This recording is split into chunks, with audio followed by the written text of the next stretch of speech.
In our last episode, we finally got the tanker working and arrived at the Enclave's base, Control Station Enclave, a Poseidon Energy oil rig in the middle of the Pacific Ocean.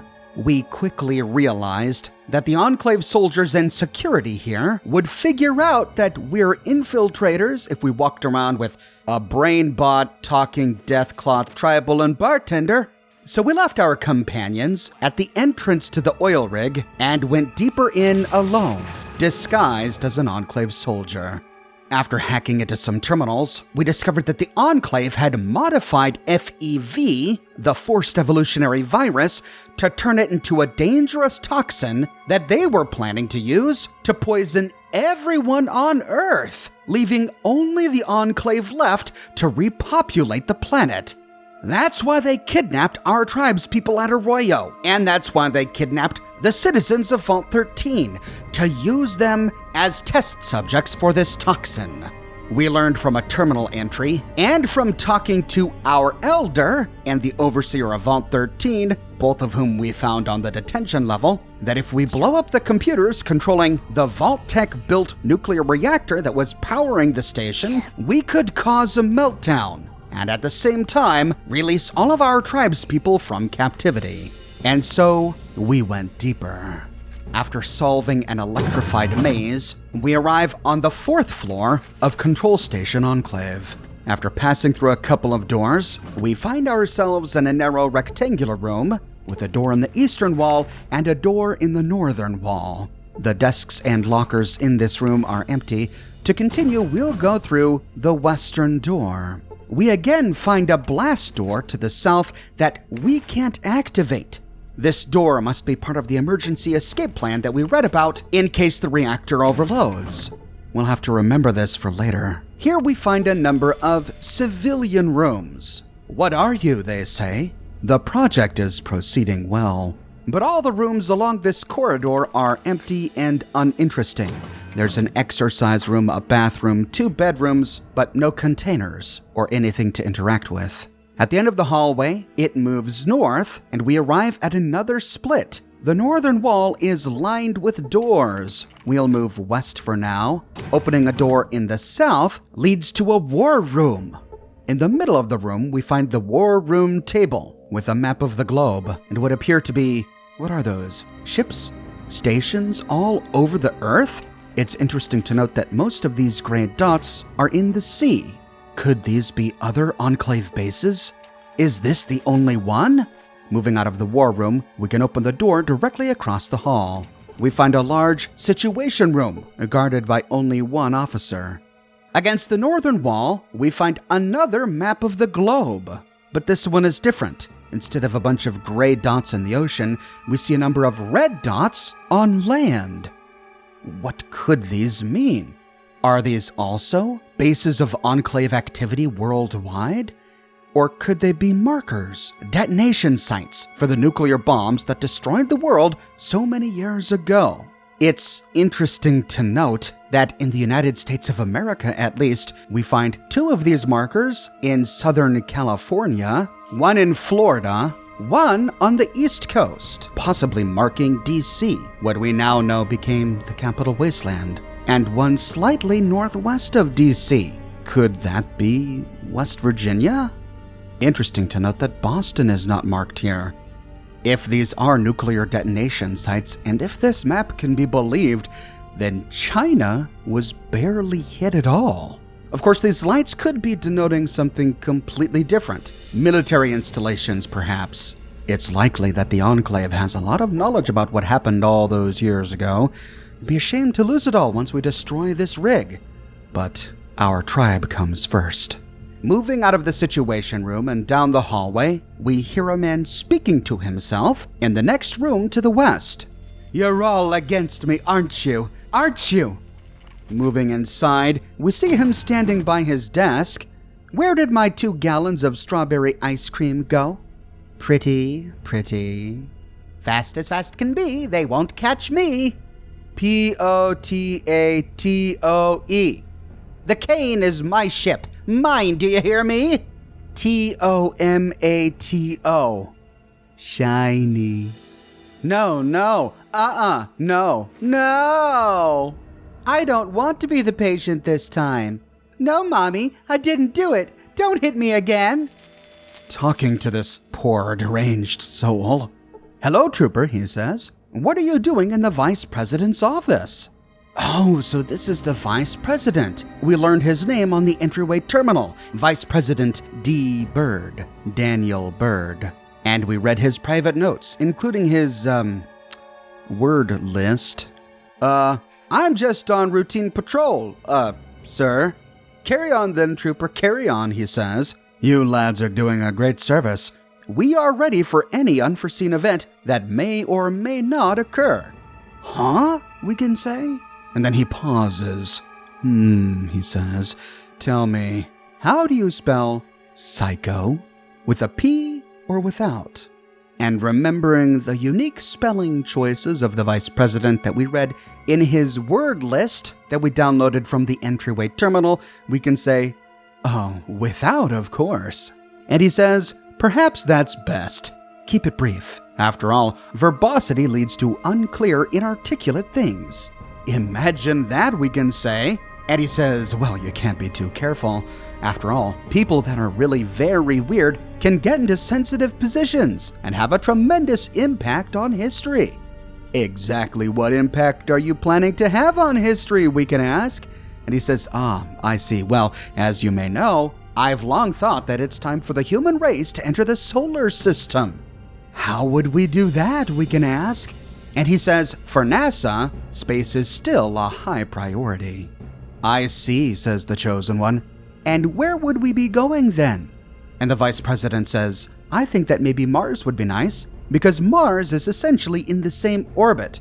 Mars is somewhat the same distance from the Sun, which is very important. We've seen pictures where there are canals, we believe, and water. If there's water, that means there's oxygen. If oxygen, that means we can breathe. And the Chosen One can say, I didn't expect such a complete answer. And the Vice President says, of course you do, of course. Any loyal citizen of these great United States would do the same. Why is that, we can ask? And he says, we have to work together because if we don't succeed, we run the risk of failure.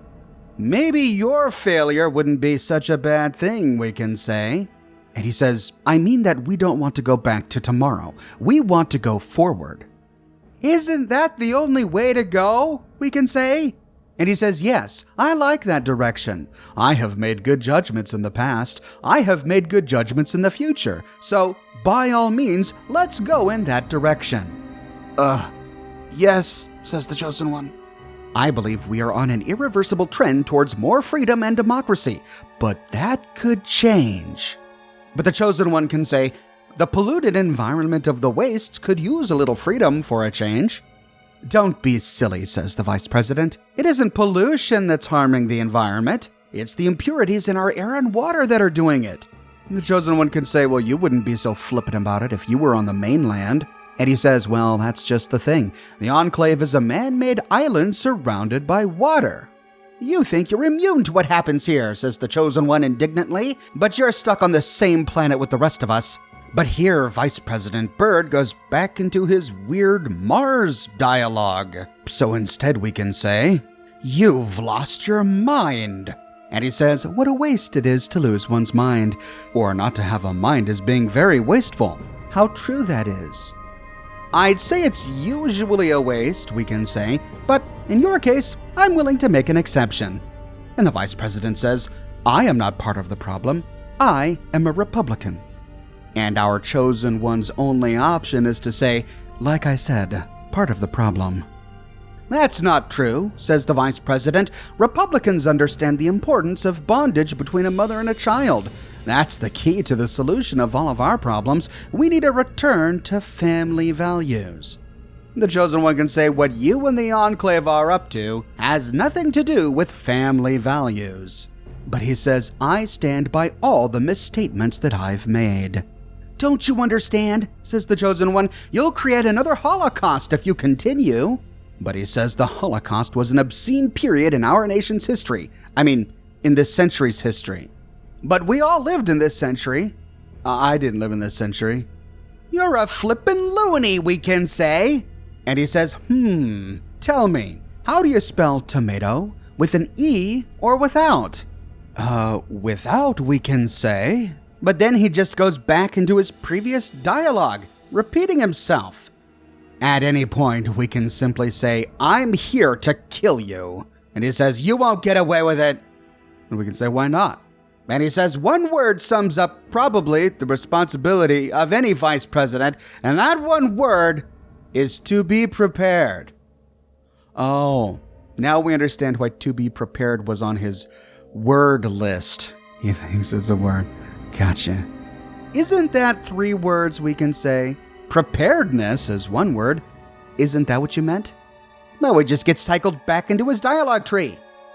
Vice President Byrd here is a reference to former Vice President Dan Quayle. Byrd, Quayle, get it? D. Byrd here is just a vehicle for Quaylisms.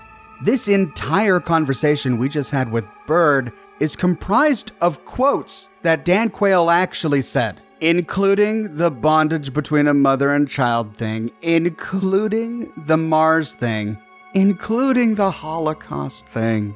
According to Snopes, the only Quaylism that Interplay included in this dialogue that Quayle didn't actually say is the one about pollution and the environment. That one was actually penned by a humor columnist trying to pick fun at him. But all the other ones were real. Millions of innocent people lost their lives because of the bigotry and Hitlerism that permeated Germany and other parts of the world. It was an obscene period in our nation's history. No, not our nation's, but in World War II. I mean, we all lived in this century. I didn't live in this century, but in this century's history. We did not have, matter of fact, we fought Hitlerism, which was a totalitarian form of government. Let me just tell you how thrilling it really is and what a challenge it is, because in 1988, the question is whether we're going to go forward to tomorrow or we're going to go past to the back. And I can tell you, listen, we don't want to go back to tomorrow. We want to move forward. I believe that I've made good judgments in the past, and I think I've made good judgments in the future. And the future will be better tomorrow. The spelling of tomato, potato, and psycho and all of that is in reference to one of his most famous gaffes, where he was judging in a school spelling bee, and when a kid spelled potato correctly, he told him he had spelled it wrong. Yeah, try one more time. Add a little bit to the end there. Spell that again. Add one little bit on the end. Think of potato. How's it? Potato. You're right phonetically, but what else? There you go. All right. Poor guy was prone to public speaking gaffes and misstatements, and he's being lampooned here in Fallout 2.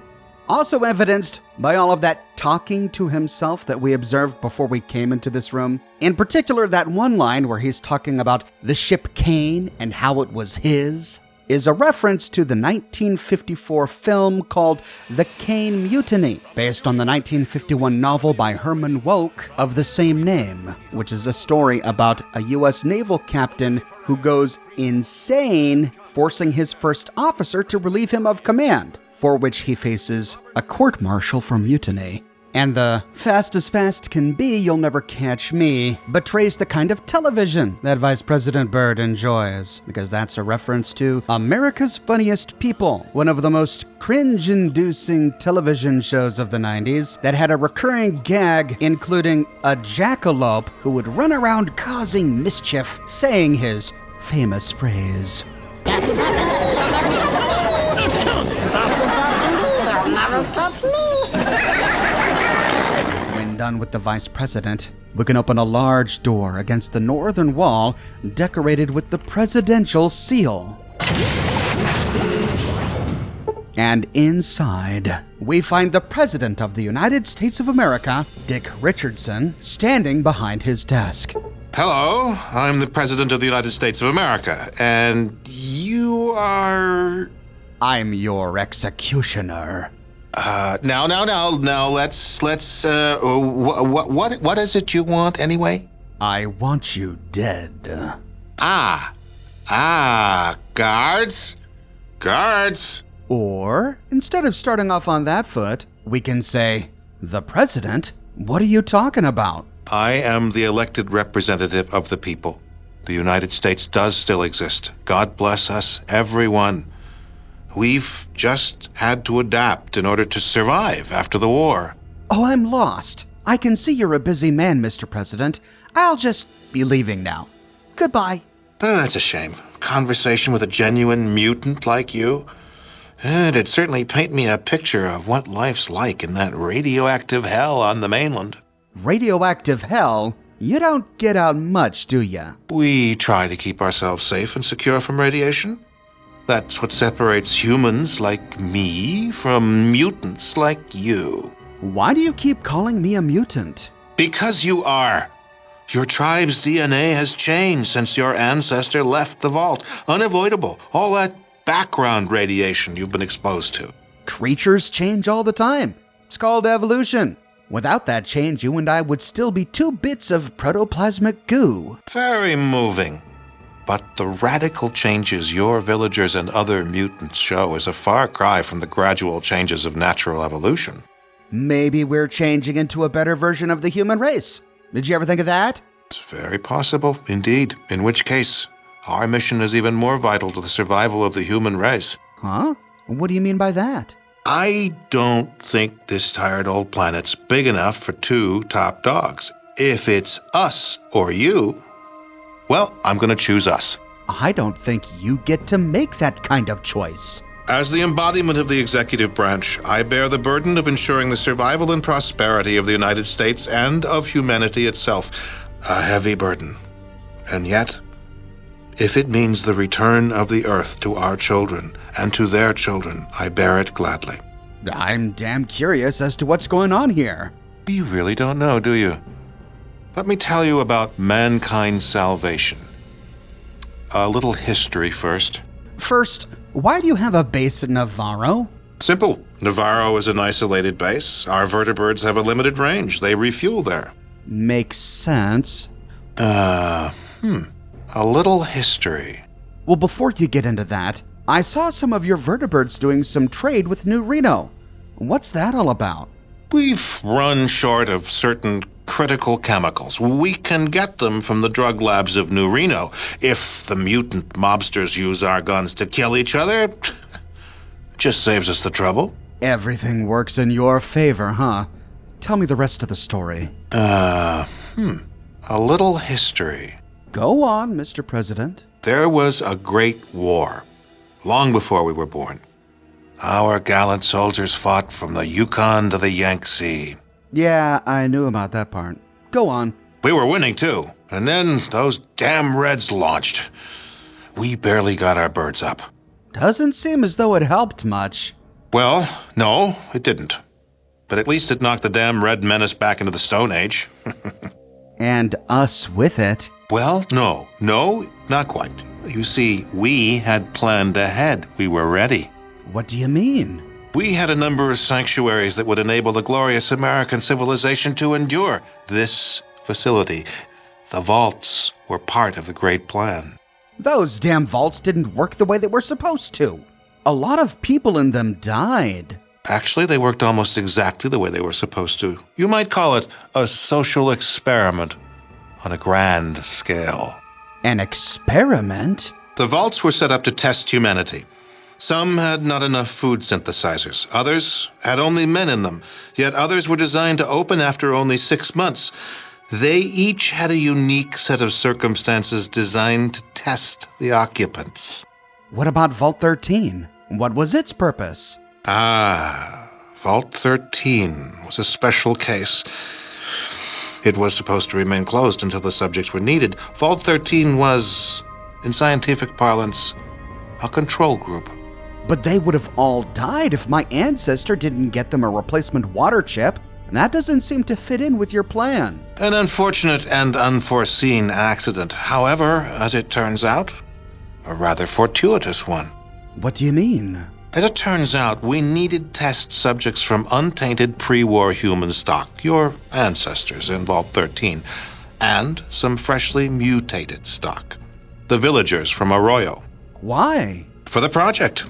It's almost ready.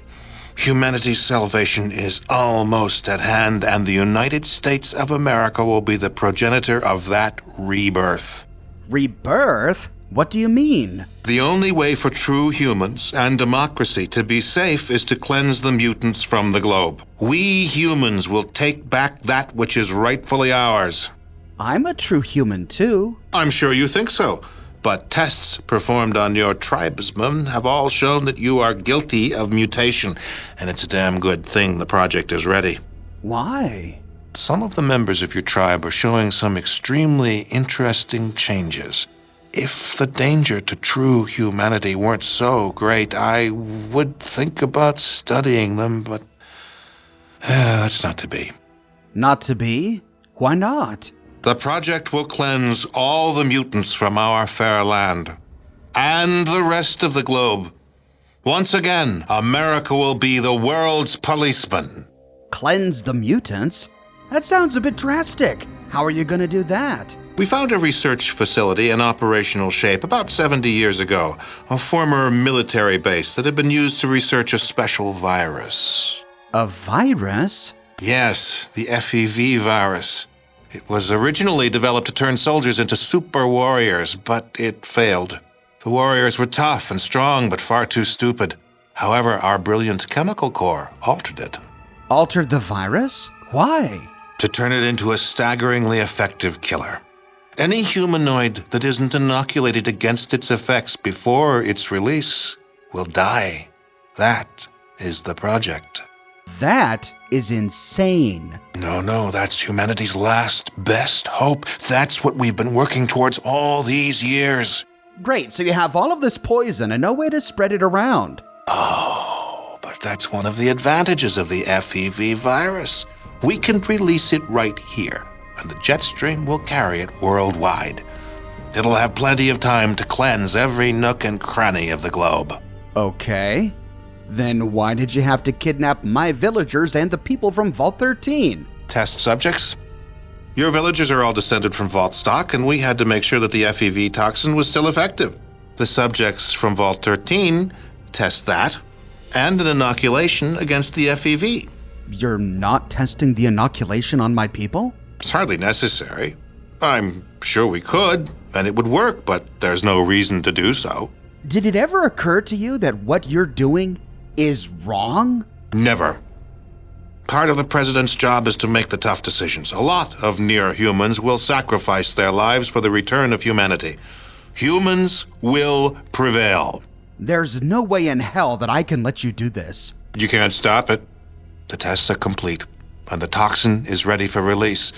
In hours, your villagers will be the first to make the ultimate sacrifice. The other mutants will follow. An unfortunate footnote in the continuing history of the human race. Just because everyone out there doesn't have an exact copy of your DNA doesn't give you a license to exterminate them. Oh, I don't relish this decision. If there was another way, but there isn't. No price is too high for the survival of the human race. If you were human, you'd feel the same way. You really believe that, don't you? Yes, I do. Even killing me won't help you. There's nothing you can do to stop the release. Maybe I'll just figure out a way to give you a taste of your own medicine. You could try, I suppose, but soon the staff of the Enclave and Navarro will be inoculated. Oh, wait a minute. They aren't already? We just have to distribute the supplies. A matter of hours. Besides, the Enclave is a sealed unit. No air or contaminants get in or get out. Oh, well, I see. In the meantime, I'm taking you out of the picture, personally. You might find that tougher than you think. If you do, I'll go to my reward knowing that I died a patriot and a servant of humanity. At this point, we can walk away without killing him by saying, right now, I'll let you think about your coming death. Don't touch the alarm. Goodbye. Or we can kill him by saying, time for your reward. If we do, every Enclave soldier on this level rushes into the room. And robots come from a room nearby. We now have to kill everyone on this floor. Even if we're trying to covertly sneak our way through this level, it's still important to kill President Richardson. There are ways to do so covertly. If you stand in the back of his room, you're far enough away from everyone else that you can kill him without everyone turning hostile.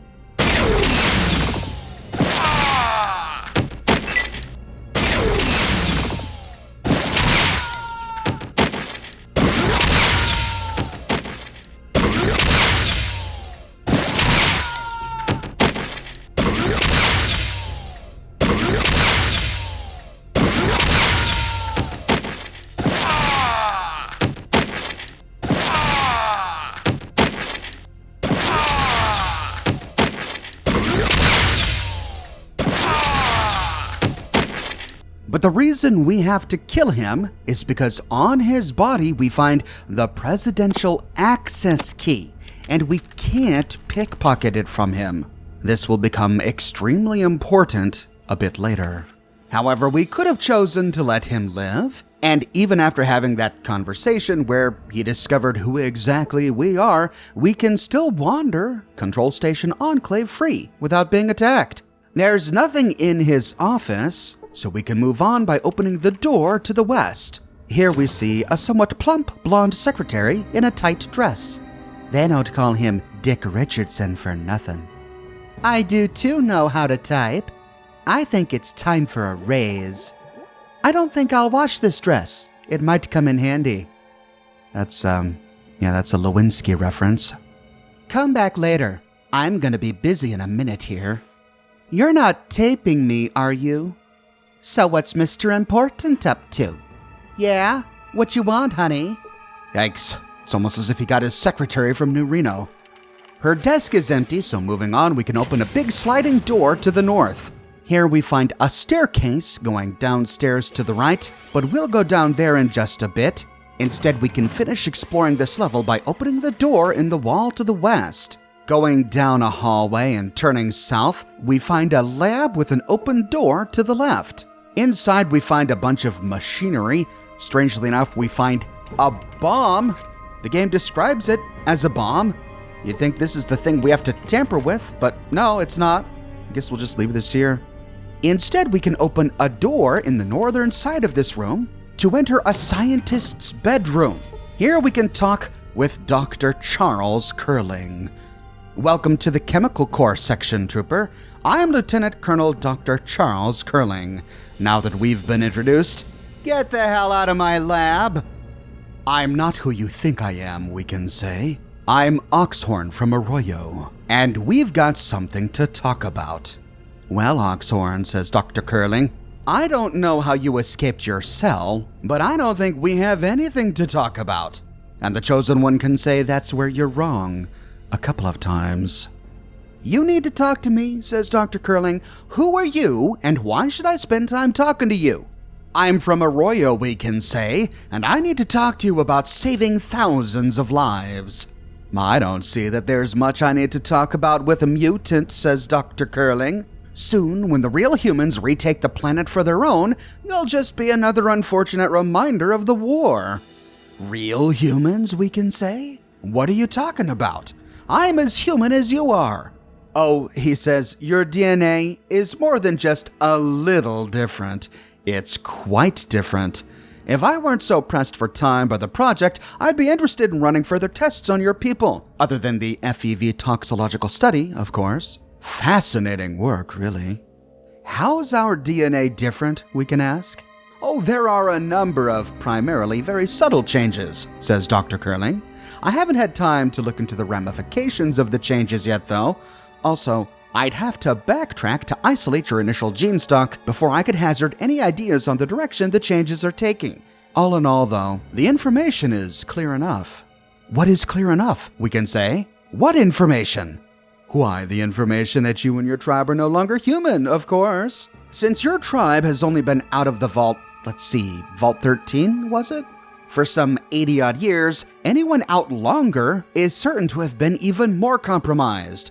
Yes, I'm afraid that the conclusion is unavoidable. Conclusion, we can say? What conclusion? And Dr. Curling says, why, I thought I had made myself perfectly clear. The conclusion that you and all of your kind are no longer human.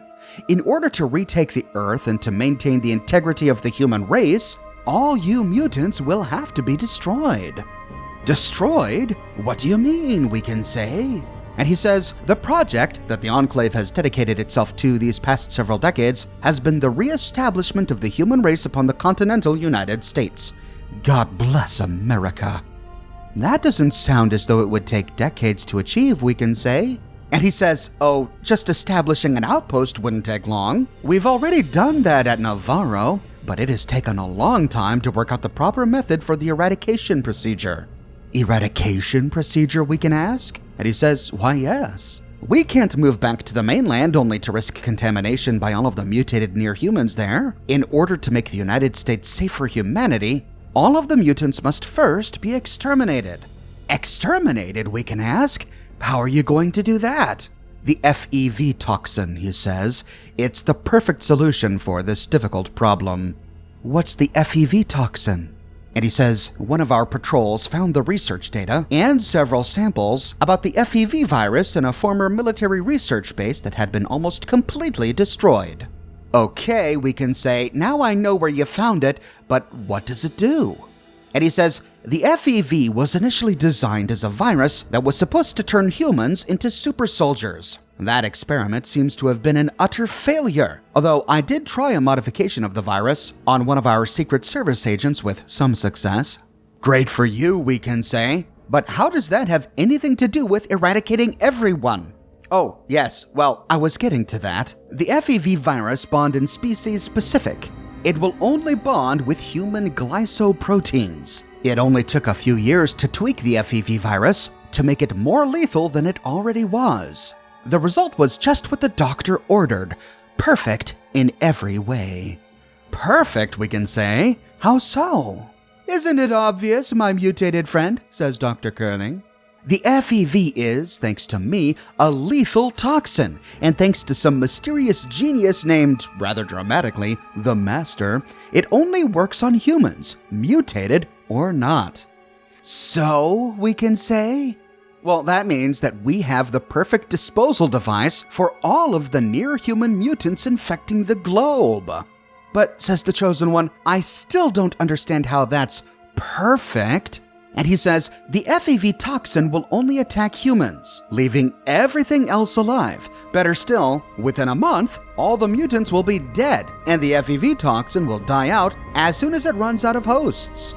The Chosen One can say, there can't be enough vertebrates here to spread the toxin all over the globe. And he says, you're right, there aren't, but we don't need them. We have a release system that will spray the FEV toxin straight from the vats to the outside atmosphere. The jet stream will take care of the rest. Global saturation within 2 weeks. 2 weeks, we can say? Yes, 2 weeks for the virus to spread, says Curling.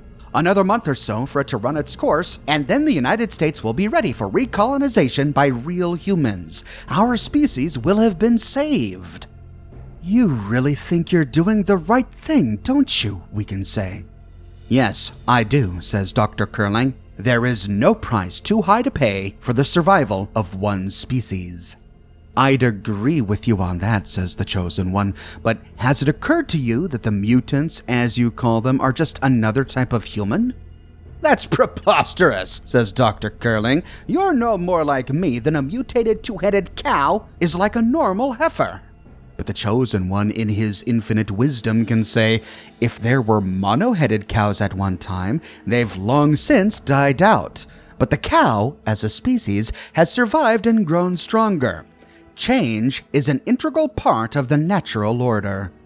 And Dr. Curling pauses. I hadn't ever stopped to think about it that way. Please, give me a minute while I think this over very carefully. That's okay, we can say. Take your time, Doctor. It's a big concept to swallow. And after a moment, Dr. Curling says, I hate to admit this, but you may be right. What we've been planning all along just isn't right. I was so blinded by trying to overcome the obstacles that I didn't think about the morality of my quest. Well, says the Chosen One, now that you've thought about it, you should destroy the toxin. That might, says Curling. No, that wouldn't work. Why not, we can ask? Because they just start over, he says. Even with me dead, there's enough data between here and Navarro to assure that they could replicate my work. Only something more drastic will be enough. More drastic, we can say? What do you mean? And he says, the Enclave must be destroyed. Completely destroyed. If we're not, then we'll just pick up the pieces and start over somewhere else. I'm sorry to hear that, we can say. Doctor, how do you suggest that the Enclave be destroyed? I think that the best way is to just release the FEV toxin into the air filtration system. Since the Enclave is a sealed system, that should take care of everyone. Well, what about my people, we can say? Or me. Or you, for that matter. And he says, I can release the antidote into the air system for all the cells. The detention level is served by a separate air system from the rest of the Enclave. Everyone will think that I'm just running another test. You, I can inoculate directly, here and now. And he reaches for us with a syringe. Ouch! Thanks, Doc, we can say. What happens when the FEV toxin is released? And he says, it's not pretty. You should leave as soon as possible. But I'd rather have the weight of 1,000 on my conscience than several 100,000. Our time is through here. We had our chance. How can I free my people from the detention area, we can ask? And he says, you should probably shut down the power. I know that the reactor is controlled by a large computer near the reactor bay, but I don't know exactly what you'd need to do to shut the reactor down. Thankfully, we learned exactly what to do by reading Tom's memo in our last episode. And the Chosen One can say, thanks for the information you have given me. Your sacrifice will be remembered by all the peoples of the earth. And he says, when the stars threw down their spears and watered heaven with their tears, did he smile his work to see? Did he who made the lamb make thee? Huh? Says the Chosen One. And he says, oh, just something I remembered from a long-dead poet. The poet was William Blake in his poem, The Tiger, Tyger. But he continues, I was wondering if there's still a place for those who've worked towards such a dark end for so long. Our time is over. Yours has just begun. Get going. Oh, okay, says the Chosen One. Thanks for all your help, Doctor. You're a brave man. With that, our Pip-Boy picks up the toxins. Warning, toxins released into the air ducts.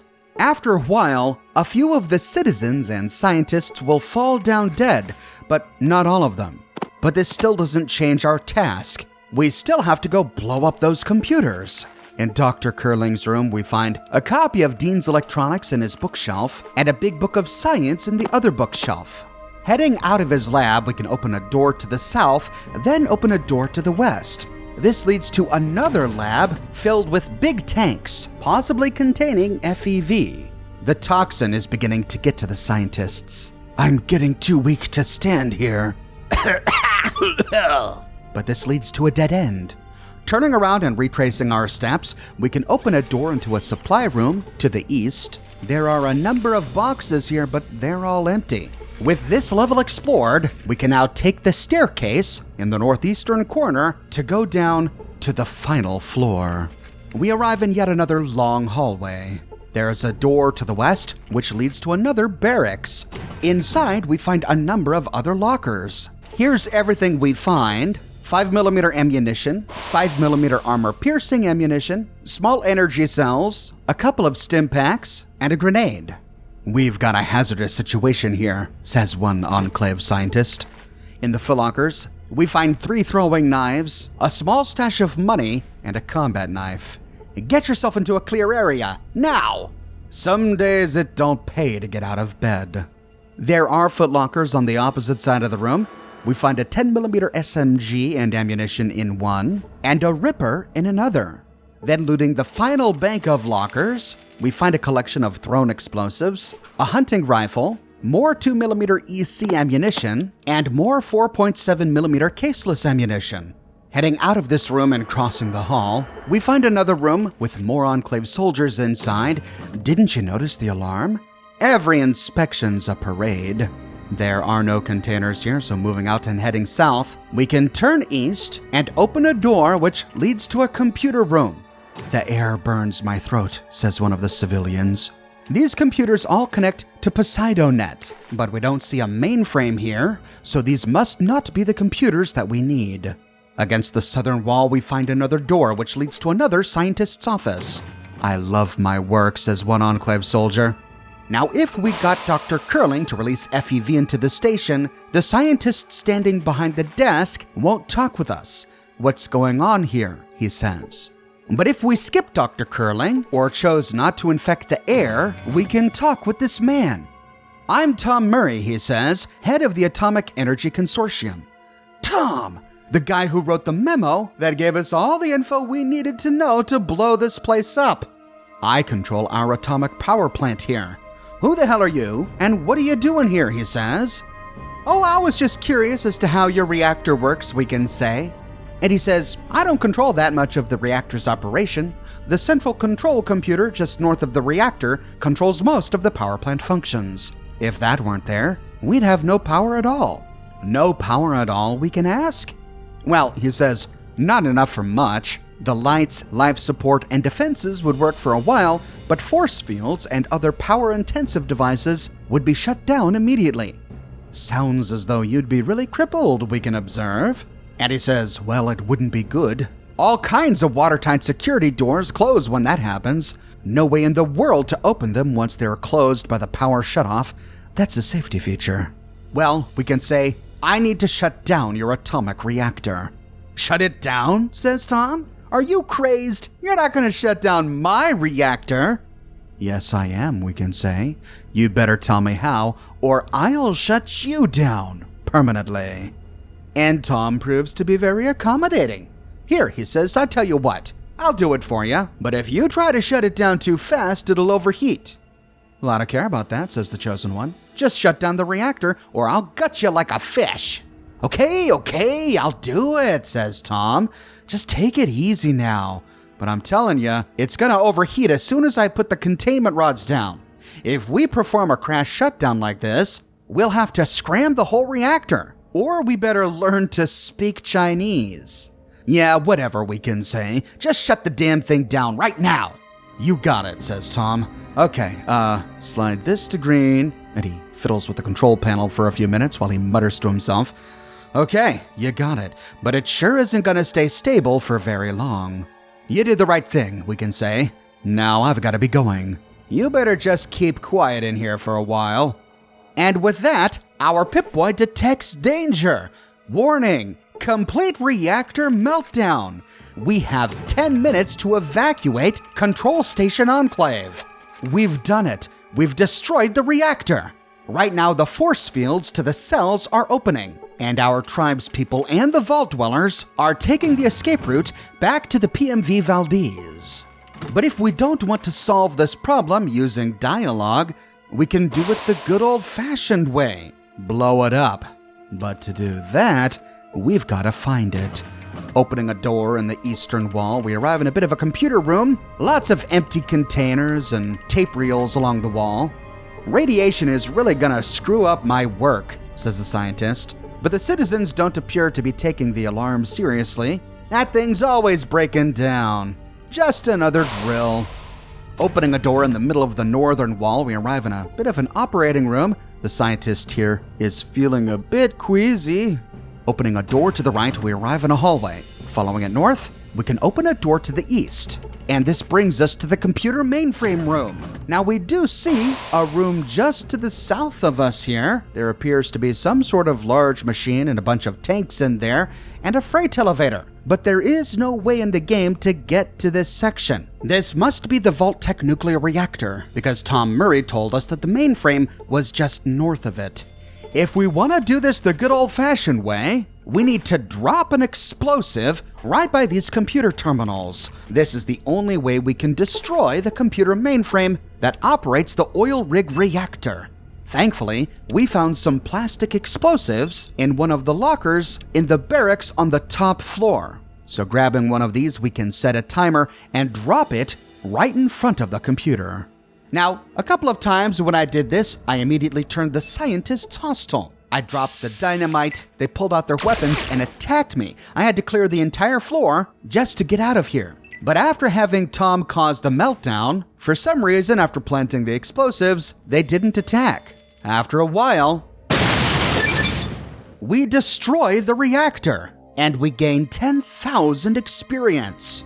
No matter which way we chose, at this point we've got to hightail it out of there. Heading back upstairs, we can retrace our steps. We find that the doorway leading back to the maze room above us is now blocked off. But the doorway leading to the spiral staircase that was at one time locked is now open. This is the escape route. It's been triggered due to the nuclear meltdown. Taking it upstairs, we arrive at the top floor of the oil rig, in the barracks, behind the other door that we couldn't access when we explored it in my last episode. We now have to race out of the barracks, go back to the entrance room, gather our companions, and hop in the PMV Valdez to hightail it out of here as soon as possible. And I'm sorry, I hate to do it again, but I'm all out of time. We'll pick up right here where we leave off for the dramatic conclusion of Fallout 2 in tomorrow's episode. I publish many Fallout videos each and every week on my channel, so if you don't want to miss that episode, be sure to subscribe and to click that bell notification button. If you have and you still feel like you're missing out on YouTube notifications, consider following me on Twitter at Oxhorn. I update Twitter manually with every new piece of content that I publish. I've got a brand new shirt in the shop, Enclave. Boost your support for the Enclave and everything they stand for with this brand new design. This design comes on shirts in a variety of men's, women's, and children's sizes and in a wide array of colors. You can find it on other products as well, like smartphone cases, posters, mugs, pillows, stickers, prints, etc. So if interested, you can find a link to my shop in the description below, or you can click here. If you like what I do and you want to support me in a more personal way, consider becoming a patron on Patreon or a member here on YouTube. But more than anything, I'm just so glad you're here watching this video with me today. Thank you so much for watching, and I'll see you soon with the dramatic conclusion to the full story of Fallout 2.